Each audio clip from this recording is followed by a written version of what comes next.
E daí, pessoal, vocês assistiram o último programa, Maturidade? Lembra que eu falei que eu ia ficar com o doutor aqui, ó? Pode ver, eu tô com a mesma roupa, ó, da semana passada. Então, eu estou aqui com o doutor que fala sobre idoso, fala sobre como você chega a ter 60, 70, 80, 90 anos bem. O que nós temos que fazer para chegar bem? Então você aí que tem 30 anos, 35, presta atenção que nesse programa nós vamos falar sobre doenças, sobre problemas que o idoso tem. Você não gostaria de chegar aos 60 anos e não poder nem fazer uma caminhada, né?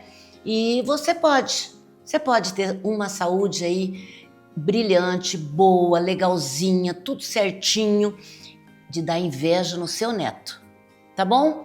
E nós vamos voltar então falar com o Dr. Carlos Esperandil. Tudo bem, Dr. Carlos, novamente, né? Como vai? Tudo ótimo, Maria Lúcia, vou bem. Então, agradecer novamente, né, estar aqui com você. E mais uma vez, né, agradecendo a oportunidade que eu tô tendo de, pegar bastante pergunta aí e ver essas respostas maravilhosas.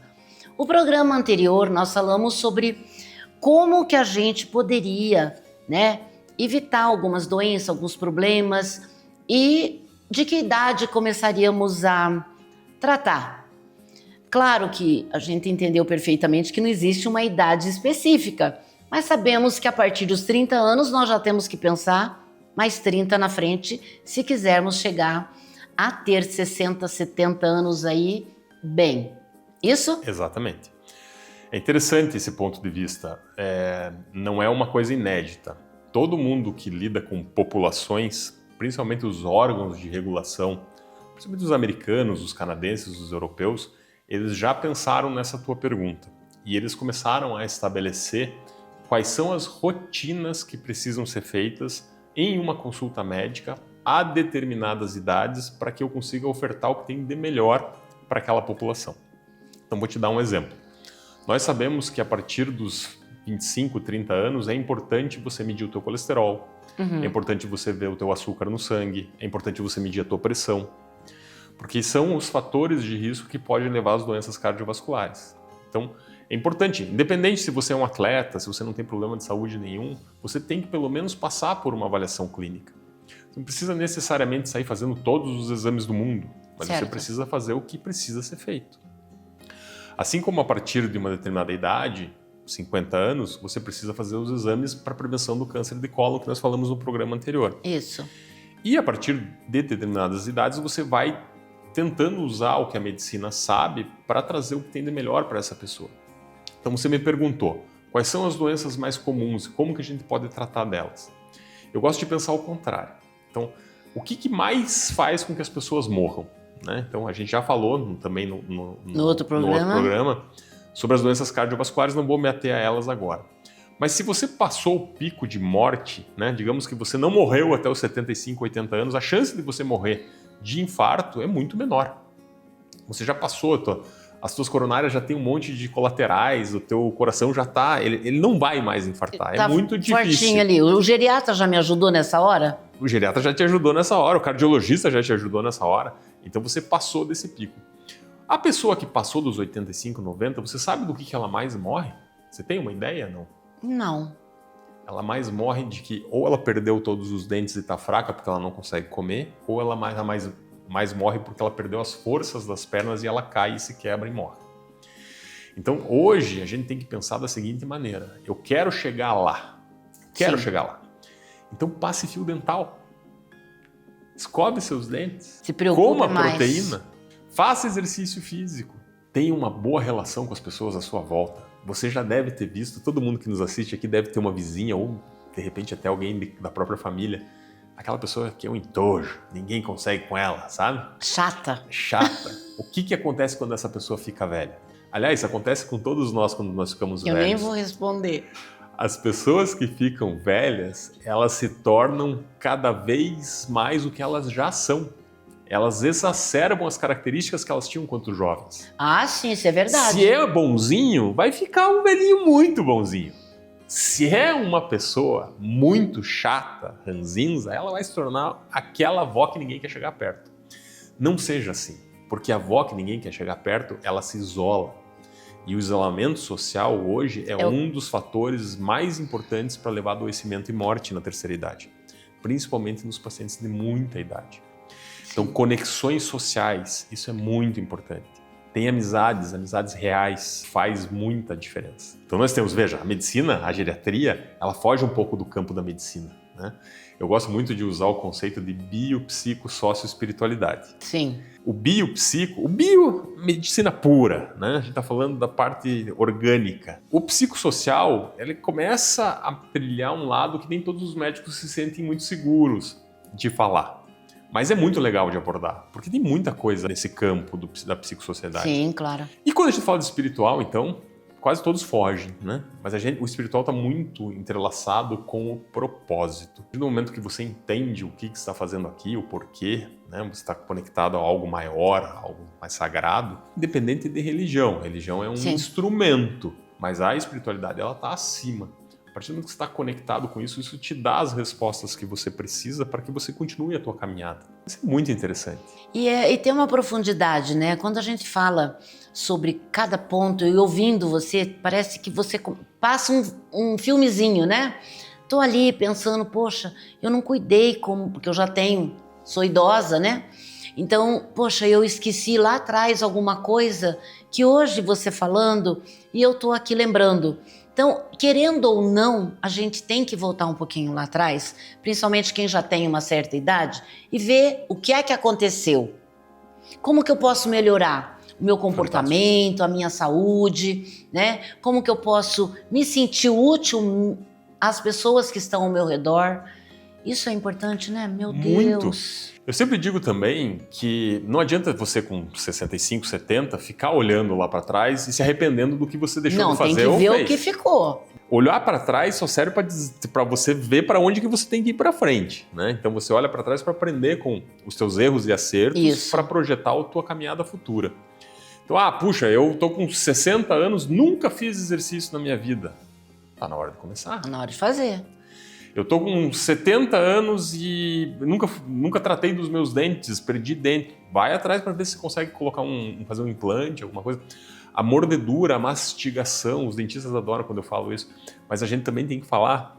Hoje, a pessoa que não consegue morder uma carne, um bife, ela não consegue se alimentar direito. Isso é verdade. Então precisa ir atrás. Tem condição? Vai atrás. Você tem que ter a melhor arcada dentária possível. E a condição também a gente faz, né? Deixa eu comprar alguma coisa aí, um vestido, uma roupa, uma calça e vai no dentista, né? Sem dúvida. Tem formas de pagar diferente, a gente tem que pensar também, criar uma forma de viver bem em todos esses âmbitos aí, né? Bom, no programa anterior, vai lá a gente assistir quem perdeu, hein?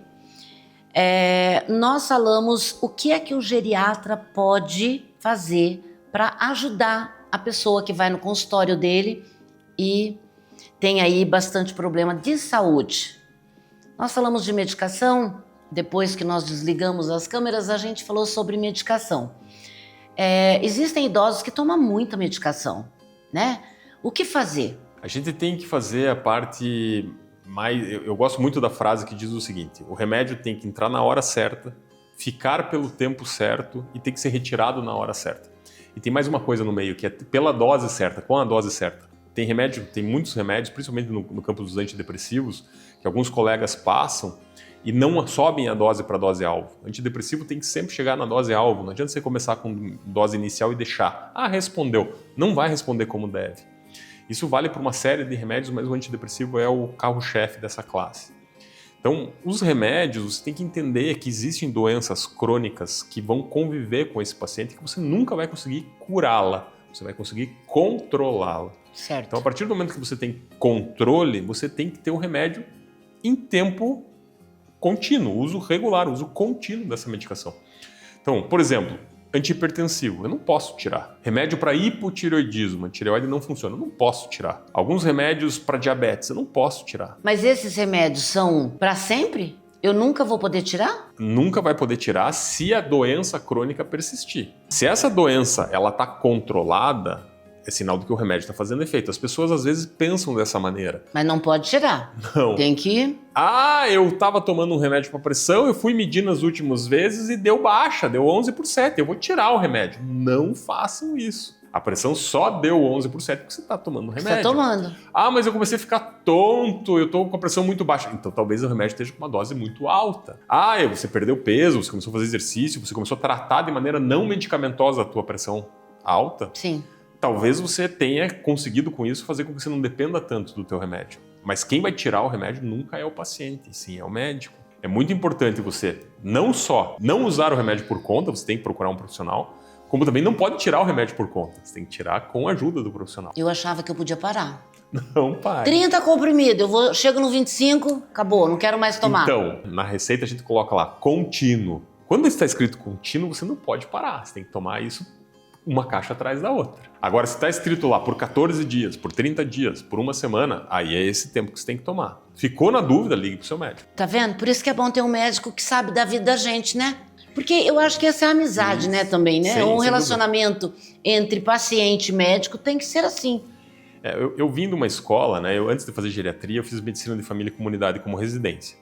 A medicina de família e comunidade, ela me ensinou a ver os pacientes dentro do seu contexto, da sua família e da sua comunidade. Por isso que o nome é medicina de família e comunidade. E aí o que acontece? Você acaba pensando naquelas pessoas por inteiro. Você sabe o nome do cachorro dela, você sabe quem que são os familiares, você sabe quais são as interações familiares, você sabe aquela dor de cabeça que aquele paciente tem naquele dia porque ela brigou com a mãe, brigou com o marido. Então tem uma série de coisas e inter-relações pessoais que você acaba identificando. Eu trouxe isso para a geriatria já tem um pouco disso, mas a medicina de família potencializou. Então a gente, ao olhar o paciente, e claro, né, eu falo pelos meus, e sei que tem muitos colegas que fazem isso, a gente tem uma carteira de clientes que a gente realmente conhece eles a fundo. E esses pacientes, ao ligarem para mim e relatarem alguma coisa, eu já sei o que está acontecendo. E eu sempre falo isso para as pessoas, se você tem condição hoje, ou se você teve a sorte de conseguir encontrar no SUS ou no convênio algum médico que te trate dessa maneira, se agarre a ele. Se agarre. Porque esse é o médico que vai conseguir fazer a diferença para você quando você estiver adoecendo de maneira aguda. Hoje, para você cair num pronto atendimento, seja ele do SUS, seja ele particular, seja ele de convênio, aonde for, você vai passar por um momento de muita fragilidade por doença que você está tendo, por um médico que não te conhece. Por melhor que esse médico seja na emergência, ele vai tratar a emergência, não vai olhar você. Então existe sim, e infelizmente existe uma chance de que ele não faça a melhor maneira. Não estou dizendo que está errado, mas a emergência 99% das vezes eles fazem certo. Mas esse paciente ou espera um tempo que não deveria esperar, ou é submetido a exame que não precisava, corre risco de um efeito de um remédio que ele talvez não pudesse tomar. Então existe um contexto que precisa ser levado em conta. É muito difícil nós fazermos uma crítica ao sistema, porque isso é sistema. Essa parte eu vejo na prática. Se a gente consegue intervir em tempo real com o paciente, a gente consegue trazer maior qualidade e segurança a ele. Agora me responde uma pergunta, uma curiosidade. E aquele paciente que adora uma farmácia? E daí? Aqui no Brasil, a gente vive um acesso muito facilitado à medicação, né? Então tem muitos remédios que são prescritos, não são prescritos, mas tem a compra fácil pela legislação. Né? Você vai até o balcão da farmácia, até a gôndola da farmácia e compra sem precisar apresentar uma receita. Eu acho muito interessante porque o Conselho Federal de Farmácia ganhou um poder nesses últimos anos em que o farmacêutico precisa ser consultado por algumas coisas, e isso é muito legal. Nós médicos apoiamos a orientação, principalmente dessa medicação não controlada pelo farmacêutico. O farmacêutico está ali para isso. O farmacêutico não é médico, ele não consegue fazer um diagnóstico, não consegue fazer um acompanhamento, mas de remédio ele entende, então ele pode ajudar nesse sentido. Agora, essas pessoas que adoram farmácia, existem remédios que são remédios muito tranquilos e são interessantes de ter em casa, analgésicos simples, por exemplo, paracetamol, dipirona, né? Se você não tem alergia a esses remédios e respeitando a dose máxima, você pode ter em casa com uma dor simples. Agora, a dor é muito forte. A gente costuma brincar, se a dor é do queixo até a pelve e a dor é forte, vá para o médico, pode ser infarto, pode ser alguma coisa mais grave. Não fique tomando remedinho. Dor que não passa com analgésico simples e é uma dor de alta intensidade, você precisa procurar um médico. O teu organismo está dizendo, o teu corpo está dizendo tem alguma coisa grave, errada. Alguma coisa grave errada. Mas aquele que toma muito remédio também nem vai saber, né? Muito... Olha que isso me preocupa, sabia? A gente viveu e vive ainda uma pandemia, né? Não é só aqui no Brasil, mas a gente vive em um lugar no mundo inteiro, a dependência por drogas indutoras do sono, né? Então hoje a gente já tem um controle maior de receituário sobre isso, mas a gente precisa tomar muito cuidado. Esses remédios, principalmente os que a gente chama de classe drogas Z, né? Que é o Zolpidem e outras desse grupo, eles são remédios que podem ser usados sim, mas pontualmente. Eles não podem ser usados por mais de 6 semanas. Não tem estudo nenhum clínico dando segurança a isso. Então você tem que tomar muito cuidado com esses remédios. Tem várias medicações, eu poderia começar a falar aqui e não parar mais. Você falou sobre o sono, né? Então nós tivemos um assunto sobre o sono. O sono de 6 horas é um sono bom? Depende de como essa pessoa fica no dia seguinte. Ela é ativa. Tem pessoas que eu conheço que dormem 6 horas e tem um dia perfeito no dia seguinte. Tem pessoas que eu conheço que dormem 8 horas e ficam um lixo.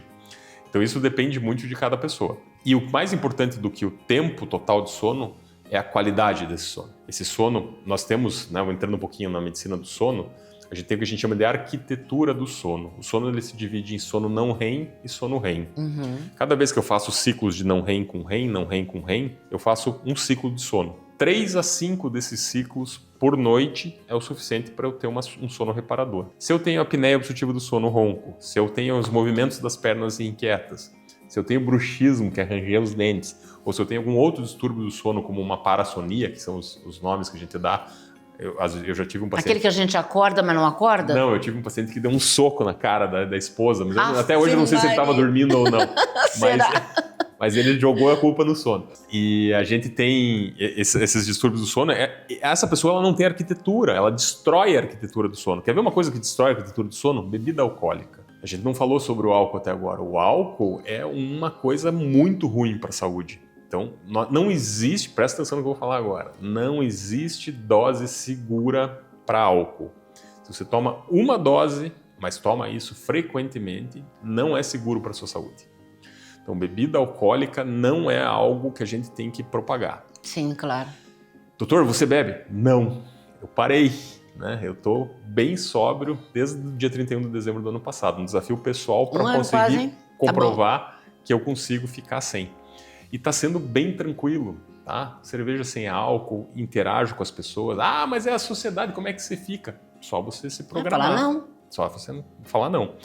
Então, álcool e cigarro, não precisamos nem dizer, mas principalmente, voltando só um pouquinho, que eu abri essa janela e não fechei, o álcool, ele destrói a arquitetura do sono. Então, tem algumas pessoas que gostam de tomar uma dose de uísque para dormir melhor. Para dormir. Erro. Não vai dormir melhor. Vai dormir pior. Estranho, né? Porque a gente vê sempre uma pessoa que bebe muito dormindo lá no chão, em qualquer lugar. Ele não está dormindo? Não, está dormindo, mas ela não está fazendo o que deve ser feito em termos de reparação do sono. Não tem qualidade. Exatamente. Que interessante isso, né? A gente não percebe no dia a dia as coisas maléficas, né? Que a gente, às vezes, um golinho, um brindezinho, e daí quando você vê, você já está aí envolvido e o sono foi embora, né? Exatamente. Não é exatamente. Vamos falar também um pouquinho da demência, né? Eu acho muito importante, nós estamos numa época, ou não sei, de muitas demências. Nós estamos vivendo mais enquanto sociedade. A demência é uma doença de pessoas mais velhas. Então, como a gente está vivendo mais, a gente está vendo mais doenças de pessoas mais velhas. Então, a demência parece ser mais comum, mas na verdade ela só está sendo mais diagnosticada porque é uma doença de mais velhos. A gente tem mais pessoas idosas e a gente consegue ver mais demência. A demência, ela é, para quem não é da área, né? Ela é um desafio, assim. Sim. Porque as pessoas têm muito medo do que nós chamamos de doenças neurodegenerativas. Então pensa o seguinte, o nosso cérebro é um computador central de absurda capacidade. Esse computador central, eu consigo, através de testes, ver o quanto ele está funcionando bem e quanto ele não está. Então, a memória, todo mundo sabe que a pessoa do Alzheimer perde a memória. Sim. Mas não é só a memória. Eu tenho outros componentes, nós chamamos de domínios cognitivos, que eu consigo, através de testes, saber se esse computador central, o nosso cérebro, está funcionando de maneira correta ou não. Muitas vezes as pessoas nos procuram no consultório com a queixa dizendo: meu Deus, eu estou com demência, eu estou com medo de Alzheimer. Eu estou esquecendo. Porque eu estou esquecendo. Então, o esquecimento, ele pode sim fazer parte de um contexto de envelhecimento saudável. É comum nós esquecermos uma ou outra coisa. Sim, claro. A gente costuma dizer na geriatria que esquecer aonde deixou a chave não é problema. Esquecer para que serve a chave é um grande problema. Sim. Então, você tem que começar a pensar dessa maneira. Outra coisa comum no consultório é quando a pessoa vem com o pai ou a mãe e a queixa é que o pai e a mãe, a minha memória não está boa. Quando o paciente fala que a memória não está boa, provavelmente a memória está. Quando a família traz e diz, o pai não está bem. Não, eu não, eu estou ótimo. Esse paciente provavelmente está com problema, porque nem ele não consegue se reconhecer no problema. Entendi. Então, se você hoje percebe que você está com problema de memória, muito provavelmente você não está. Claro, isso não é uma avaliação de consultório. Cada paciente... Mas é uma coisa comum hoje. E aí existem os subtipos de doenças de demência, né? Então, a gente teve lá o caso do Bruce Lee, né? Do repórter, teve do Bruce Willis, que são quadros de uma demência diferente da normal. A gente vê a demência frontotemporal, diferente da Alzheimer. E a gente tem uma outra demência também meio comum, que é a demência vascular. A demência vascular, eu gosto de fazer um contraponto, assim, para as pessoas entenderem melhor. Você imagina na tua casa, né? Todo mundo que mora em casa e apartamento tem lá um quadro de disjuntores. Certo. O cérebro, ele é um quadro enorme de disjuntores, que não acaba mais. E por pressão alta, por colesterol, noites mal dormidas, todos aqueles fatores de risco que nós falamos, pode ir derrubando alguns desses disjuntores em nível cerebral, que a gente chama isso de doença de pequenos vasos. De repente caiu o disjuntor demais. A plasticidade do cérebro não conseguiu compensar. E aí começa a dar sintoma de perda de domínio. Aí eu não me lembro de algumas palavras, eu tenho um comportamento inadequado, eu não consigo mais lembrar de fatos recentes, que é a principal coisa, meu comportamento social, a parte de escrita, domínio de linguagem, localização em tempo e espaço. Então, tem várias... o uso da motricidade fina, da escrita, tudo isso vai se perdendo, que são os domínios que a gente tem como mensurar em consultório. Então, é importante as demências, sim. Existem causas reversíveis de demência, vitamina B12 baixa, hipotireoidismo sem tratamento, infecção urinária crônica. Sim. Então, é importante passar Dormir por um também médico, de novo, né? Dormir melhor. Hoje, no consultório, eu tive um caso de um paciente que está com problema de memória, foi para um colega médico que já deu o remédio, eu achei que foi muito precoce, porque ele tinha o sono, que lembra das constantes? O sono dele era muito ruim. Ele tinha 45 episódios de apneia e hipopneia por noite, que é um sono grave, a gente chama de uma apneia severa. Enquanto eu não tratar essa apneia, ele não posso fechar um diagnóstico de demência para ele. E é interessante porque nem toda demência é Alzheimer. Nem toda demência é Alzheimer. É o que nós acabamos de falar. E muitas vezes você diz assim, ele tem Alzheimer, por quê? Esqueceu, tem Alzheimer. E existem pontos aí bem fechados sobre isso. Nós aqui na Casa de Repouso, nós temos vários, né? Eu acho que 70% da população da Casa de Repouso é Alzheimer ou é uma demência. E nem todos têm o mesmo perfil, muito pelo contrário. São perfil completamente diferente um do outro, né? E tem aquele que não dorme nem de dia, nem de noite. Isso também é uma preocupação, sabia? É uma grande preocupação. Cada um de nós envelhece de maneira muito individual. E cada um de nós, quando doente, envelhece de uma maneira ainda mais individualizada.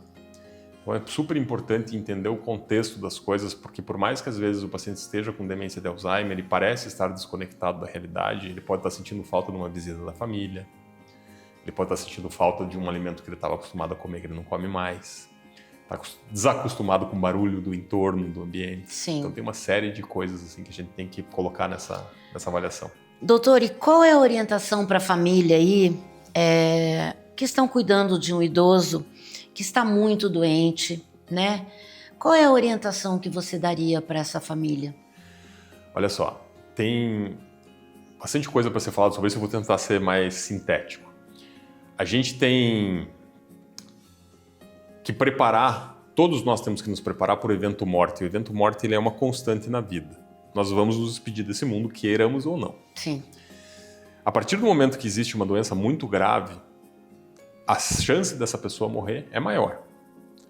Então, a partir de um diagnóstico de um câncer metastático, de uma demência de Alzheimer, de uma insuficiência renal dialítica, de um quadro muito grave, você tem que começar a falar sobre o processo de morte. As pessoas não gostam. Ninguém gosta. Mas se você não fala sobre o processo de morte com quem vai morrer, você acaba tendo que tomar as decisões por você mesmo. E esse é um problema grave. E é um sofrimento, né? É um problema muito grave, porque às vezes você vai tomar decisões no final da vida daquela pessoa, da tua mãe, do teu pai, que ela não queria que você tivesse tomado. Sim. Então você precisa falar. Pai, mãe, desculpe falar sobre esse assunto, mas se tiver muito grave, você quer que a gente leve você para UTI, quer que te entube? Normalmente essa resposta ela é fácil. Se tiver como reverter a patologia que eu tenho, eu quero. Agora, se eu estiver muito doente e eu não tenho mais nenhuma possibilidade de voltar a ser quem eu era... Não gostaria, né? Eu não gostaria. Então, além é um direito? Isso precisa ser tratado com um médico, né? Isso precisa ser É um feito. direito, né? Então, pessoal, nós temos... Olha, acho que eu vou ter que chamar você aqui de volta, doutor, porque não terminei de falar, não terminei de fazer as perguntas e nós temos muitas, muitas perguntas. Foi excelente, um trabalho que eu gostei muito de estar aqui conversando com você. Eu gostaria que você se despedisse do meu telespectador, que garanto que vai pedir para você voltar. Muito obrigado pela oportunidade de falar um pouquinho sobre o que eu mais gosto, que é o meu trabalho como geriatra, né, especialista em envelhecimento. A gente se coloca à disposição, né? Provavelmente vai ter os meus contatos aí na legenda do YouTube. E aqui no meio do feriado, né? Nós estamos no dia 2 de maio aqui. Então vai ser bem, bem bacana a gente ter contato com quem quiser entrar, falar conosco. É verdade. E a Rede TV, você sabe como sintonizar. Rede TV Paraná leva para você esse tipo de programa. E é esse tipo de programa que eu, Maria Lúcia, gosto muito de falar. Do idoso. Porque eu não quero morrer tão cedo e por que não chegar até lá, aonde Deus me levar, com saúde, com sabedoria e tendo um médico como o Dr. Carlos aqui. Vamos sim deixar, com certeza, todos os dados aqui embaixo. Gente, muito obrigada. Tá? Nós temos aí o próximo programa, quem sabe vamos trazer o Dr. Carlos novamente, talvez não tão rápido, né? Deixa eu sentir saudades. Vamos sentir saudade aí. E você aí tem a oportunidade também de solicitar qual é o assunto que você gostaria. Até o próximo programa.